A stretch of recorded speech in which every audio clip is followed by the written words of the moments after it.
সমস্ত খ্রিস্টান হযরত উমরের আদর্শের কাছে পরাজিত হয়ে সবাই ঈমান গ্রহণ করলেন। ধরে কোন সুবহানাল্লাহ। কি সবাই করছে, কিন্তু একজন, ওই খ্রিস্টানদের মধ্যে একজন হলো বেকার। ওই এশার নামাজ না পড়ে ওয়াজ শুনছে, আবার ওয়াজ শোনার পরেও ফজরের নামাজ পড়েনি। এরকম আছে না নাই? আপনাদের মধ্যেও থাকতে পারে। ওয়াজ শোনার আগে না হয় এসব পড়েনি, কিন্তু যে একটা গান গাইলো, আমি যখন আসি তখন একটা নামাজ সম্পর্কে একটা গান গেল না, ওই একটা গান যদি কলিজার মধ্যে আপনি ঢুকাতে পারেন, তাহলে আপনি বিশ্বাস করতে হবে যার নামাজ নাই তার ঈমান নাই। জোরে কোন কথা ঠিক কিনা? যার নামাজ নাই সে কাফের। একটা গান শুনে আপনি তওবা করেন যে আল্লাহ এসব নামাজ না পড়ে বিরাট ভুল করছি, আল্লাহ ফজর থেকে বাকি জীবনে একটা নামাজ বাদ দেব না। আল্লাহ বলে নামাজ পড়ার নিয়তে যখন তওবা করলি, যত নামাজ না পড়ার গুনাহ হয়েছে আমি সব মাফ করে দিলাম। কিন্তু না, ওই বেকা, ওই আগেও যা পরেও তাই। আর খালি গল্প, কোন বক্তা কেমন ও সাতালো, আগামীকাল চাষটালোর গল্প, কে রে উমুকের কেঙ্কা, ওরা কে ওরে বাবারে, এই খালি এরা দেখতে রাইছে। কি ভাবতেছেন ভাইজান? বেকা বেকা বেকা ঈমান গ্রহণ না করে মারছে দৌড়। এক দৌড়ে খ্রিস্টান পাদ্রীর কাছে গিয়ে বলতেছে, হুজুর দরবার মধ্যে জিকির মারতেছে, মদিনার উমর এসে আপনার দলের সবগুলোকে মুসলমান বানাচ্ছে, আপনি দরবারে জিকির করে কোনো লাভ নাই, সব মুসলমান হয়ে গেছে। ওই বেকার কথা শোনা পাদ্রী দৌড়ে সে দেখে ওমর ফারুকের সাথে সব খ্রিস্টান মুসলমানের কলমা পড়তেছে। ধরে গান সুবহানাল্লাহ। পাদ্রী বলতেছে, ও মুসলমানের খলিফা ওমর, আমিও মুসলমান হবার চাই। ওমর ফারুক বললেন, আলহামদুলিল্লাহ, তাহলে কলমা পড়েন না? এই কলমা পড়ার আগে আমার 4টা প্রশ্ন আছে। 1 নম্বর প্রশ্ন হলো, পৃথিবীর এমন কোন 2 নবী একই সঙ্গে জন্মগ্রহণ করছে, আবার বহু বছর পর একই সঙ্গে মারা গেছে, কিন্তু এক নবী আর এক নবীর চাইতে 100 বছরের বড়, এরা সম্পর্কে 2 ভাই, এই 2 নবীর নাম শুনবার চাই। আমার 2 নম্বর প্রশ্ন হলো, পৃথিবীর এমন কোন জায়গা সূর্যের আলো একবার পড়েছে, কিয়ামত পর্যন্ত ওই জায়গায় সূর্যের আলো আর পড়বে না, ওই জায়গার নাম বলা লাগবে। আমার 3 নম্বর প্রশ্ন হলো, পৃথিবীর এমন কোন কবরও জীবিত, লাশটাও জীবিত। এখন বলতে হবে ওই কবরের নাম কি, লাশের নাম কি। পৃথিবীর এমন কোন কারাগার যেখানে কয়েদি নিঃশ্বাস নেবার পারে না, তারপরেও জীবিত থাকে, ওই কারাগারের নাম কো। ওমর ফারুক বলে, পাদ্রী এরকম প্রশ্ন আমি জীবনে শুনিনি, উত্তর কেমনে দেব? পাদ্রী বলতেছে, তাহলে আমার আর মুসলমান হওয়া হলো না। ওমর ফারুক জেরুজালেম থেকে যখন মদিনা ফিরে আসলেন, তখন হযরত আলী ছিলেন শিক্ষামন্ত্রী। জোরে কান সুবহানাল্লাহ। আল্লাহর নবী যখন মদিনায় প্রেসিডেন্ট ছিলেন, তখন হযরত আলী হলেন শিক্ষামন্ত্রী। আবু বকর যখন মদিনার খলিফা হলেন, তখন হযরত আলী ছিলেন শিক্ষামন্ত্রী। ওমর ফারুক যখন মদিনার খলিফা হলেন, তখনও হযরত আলী হলেন শিক্ষামন্ত্রী। সুবহানাল্লাহ। কন্যা খলিফা পরিবর্তন হচ্ছে, কিন্তু শিক্ষামন্ত্রী পরিবর্তন হচ্ছে না। আর আমাদের বাংলাদেশের শিক্ষামন্ত্রী কে রে? শিক্ষামন্ত্রীর মধ্যে যদি ঈমানের একটু আঁচ থাকতো, ঈমানের একটু ছোঁয়া থাকতো, তাহলে সে বলতো, খায়রুকুম মান তাআল্লামাল কুরআন ওয়া আল্লামাহ। ওই ব্যক্তির চাইতে দামি সম্মানী কেউ নাই যে কোরআন শিখেছে এবং অপরকে কোরআনের শিক্ষা দেয়। সমস্ত প্রাইমারির বেতন কমে দাও, হাফিজ মাদ্রাসার বেতন বাড়ায় দাও। জোরে কোন কথা ঠিক না? কিন্তু কি একদম বাগদে ঘোড়াসন সাজে, ঢাক ঢোল ঝাঁঝর বাজে, মিথ্যা শিক্ষা দেয়া মাস গেলে 50,000 টাকা বেতন পায়। আর এই কোরআন শিক্ষা দেয়া বেতন চাইলেই খালি কেশিয়ার রাগ দেখায়। কেশিয়ার খালি গঙ্গ করে, যেদিন বেতন দেওয়ার দিন কেশিয়ার মনে হয়, ওরে বাবা রে, হুজুর হুজুর পাশে পাশে ঘরে, হুজুর পাশে পাশে ঘরে, কেশিয়ার সামনে সামনে ঘরে। অথচ ওই কেশিয়ারই ওই হুজুরের পিছনে নামাজ পড়ে। মসজিদে গেলে হুজুর সামনে যান, সামনে যান, মসজিদে হুজুর সামনে দেশ, আর বেতন নেওয়ার সময় তুই সামনে ঘুরিস কারা। এরকম মারাত্মক স্বভাবের কেশিয়ার আছে না? কথা কর না কেন ভাই? নাই? কি দুরবস্থায় মাদ্রাসার দেখছেন। 92% মুসলমানের দেশে মিথ্যা শিক্ষার দাম আছে, সত্য শিক্ষার মূল্যায়ন নাই। জোরে কথা কর না কেন? কথা বলা লাগবে না। এই জন্য আমরা চাচ্ছি সব দেখা হলো শেষ, আগামীতে দেখব বাংলাদেশ আল্লাহর কোরআনের বাংলাদেশ। জোরে কোন কথা ঠিক কি না? কোরআনের বাংলাদেশ না দেখলে তো এই কোরআনের দাম বাড়বে না ভাই। ওমর ফারুকের মন খারাপ দেখে হযরত আলী সালাম দিয়ে বললেন, ইয়া আমিরুল মুমিনিন, মনটা খারাপ করলেন কেন? জেরুজালেমের খবর কি? বলে সবাই মুসলমান হয়েছে। আলী বলতেছে আলহামদুলিল্লাহ। তাহলে আনন্দ করেন, মন খারাপ কেন? বলে এক পাদ্রী হয়নি। আলী বলতেছেন পাদ্রী না হওয়ার কারণ কি? বলে আমাকে 4টা প্রশ্ন করছে, উত্তর দিবার পারিনি, এই জন্য পাদ্রী মুসলমান হয়নি। বলে কি প্রশ্ন করছে? বলে পৃথিবীতে 2 ভাই একই সঙ্গে জন্মিছে, বহু বছর পরে 2 ভাই একই সঙ্গে মারা গেছে, কিন্তু এক ভাই এক ভাইয়ের সাথে 100 বছরের বড়। এই 2 ভাইয়ের নাম কি? আলী বলতেছেন আপনি কোরআন শরীফ পড়েননি? এই 2 ভাই হলো আজিজ আর ওদার আলাইহিস সালাম। ওদার আলাইহিস সালামকে আল্লাহ তাআলা 100 বছরের জন্য একটা ঘুম দিয়েছিল, ওই ঘুমটাকে মৃত্যুর মধ্যে শামিল করে তার বয়স 100 বছর কম। 2 ভাইকে আবার একসঙ্গে হত্যা করলো, তারা 2 ভাই একসঙ্গে জন্মেছিল। ওমর কয় কে রে, তখন মন নাই। 2 নম্বর প্রশ্ন করলো, পৃথিবীর এমন কোন জায়গা সূর্যের আলো একবার পড়েছে কিয়ামত পর্যন্ত পড়বে না? আলী বলতেছে ওই যে মুসা আলাইহিস সালাম যখন সাগরকে রাস্তা পেল, 12 লাইন রাস্তা যখন আল্লাহ করে দিল, তখন সূর্যের আলো সাগরের তলাত গেল, কিন্তু ফেরাউন যখন ঢুকলো তখন আবার সাগর। কিয়ামত পর্যন্ত ওই সাগরের তলায় আর সূর্যের আলো যাবে না। ওমর বলে আলী রে, পৃথিবীর এমন কোন কবর, কবরটাও জীবিত, লাশটাও জীবিত। ইউনুস নবীরে খাইলো মাছেতে গিলিয়া, ফেরেশতা পাঠাইলেন আল্লাহ ইসমে আজম দিয়ে, দমে দমে সে হরদম পড়ে সে ইসমে আজম, মাছেরই উদর হইতে বাঁচাইলা প্রাণ। একটা মাছ গিলা হজম করে পারিনি রে ভারত, আমরা সেই মালক বসাছি। জোরে কোন কথা ঠিক কিনা? কথা কন না। হ্যাঁ, যতই চক্রান্ত কর, গোটা পৃথিবীর মধ্যে নোবেল বিজয়ী কোন সরকার এখনো হয়নি, জোরে কোন কথা ঠিক কিনা, যেটা বাংলাদেশের মাল, বাংলাদেশের মাল। খালি বয়স একটু বেশি বাড়ে, খালি 60-65 বছর বয়স হলে বুঝলেন ওই ভারতের চাপা ফেটে দিত, জোরে কোন কথা ঠিক কিনা। কিন্তু বুড়া মানুষের গতি হলো ধীর গতি। জোরে কোন কি গতি? আপনার বলেন তো 32-এর খবর কি? 32-36 করে ফেল দিছ। এটা হচ্ছে বুড়া মানুষের গতি। তোরা বেশি লাফাস না। আজ গাছার সঙ্গে দেখলি 9 টাকা খালি ধরতিছে, লাফালাফি বন্ধ করে পাগলারা। বুড়া মানুষের গতি, কাম কিন্তু হবি ধীরে ধীরে। জোরে কোন কথা ঠিক কিনা? কি বলছেন? কাম হবি না, লাফাস না, বেশি ঘুরিস না। ডেভিল, ডেভিল মানে কি? শয়তানের সন্তান। শয়তানের সন্তান কারা? কোরআনের মাহফিল বাদ দিয়ে রাস্তাত ঘুরে তারা। তোর কোন কথা ঠিক কিনা? এই লন্ডনের পুলিশ ভাই আসেন, এই কোরআনের মাহফিল বাদ দিয়ে বাড়ির ধূমপান না হয় কোরআনের মাহফিলে বসে যা। রাস্তায় ঘুরলে এদের 5-5টা করে বাড়ি মারা লাগবে। তোর কোন কথা ঠিক কিনা? এরাই তো শয়তানের বাচ্চা। চাচা মন খারাপ করতেছি, আমার ওয়াজ এরকমই চাচা। কারণ ঘুম ছেড়ে ওয়াজ করা, বোঝেন না ভাইজান? ইউনুস নবীর নাম শোনেন না আপনারা? মাছও জীবিত, মাছের পেটে ইউনুস নবীও জীবিত। আলী বললেন কবরও জীবিত, কবরের মধ্যে লাশটাও জীবিত। সুবহানাল্লাহ বলেন। এমন কোন কারাগার কয়দিন নিঃশ্বাস নিবার পারে না, তারপরেও জীবিত থাকে? বাবা আনন্দে মাতিয়া সাগরে ভাসাইয়া সেই যে চইলা যায়, খবর লয় না। মাজন ধরিয়া উদরে কতই কষ্ট করে, 10 মাস পরে পায় প্রসবের বেদনা। এমন দরদি ভবে কেউ হবে না আমার মা গো।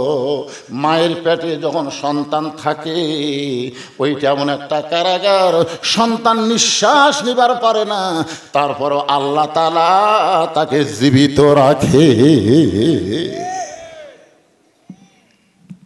ওমর ফারুক বলে আলী রে, আসলে হোসেন বলতেছে এজিদের লোকেরা আমার বাবা শুধু বিশ্ব আলেম নয়, আমার বাবা হলো বিশ্ব বীর।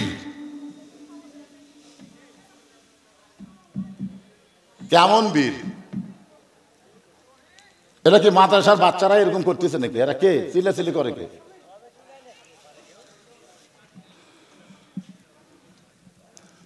আমার সামনে যারা বসে আছে, লড়া নাই চড়া নাই, কি মনোযোগ দিয়ে শুনতেছে। এরা এইদিকে যারা দাঁড়িয়ে আছে এরাও তো মাশাআল্লাহ খুব সুন্দর, সোনার চাঁদেরা। বসার জায়গা হচ্ছে না বাবা? ও জায়গা নাই, এটি কিছু কাপড় চুপড় পাড়া দিলে এটি আর বসাও ঘরে ঘরে। ও ওরা বসবেই না, ও না বসলে খাড়া হয়ে থাকে, অসুবিধা নেই। থাকেন থাকেন, অসুবিধা নেই, থাকেন।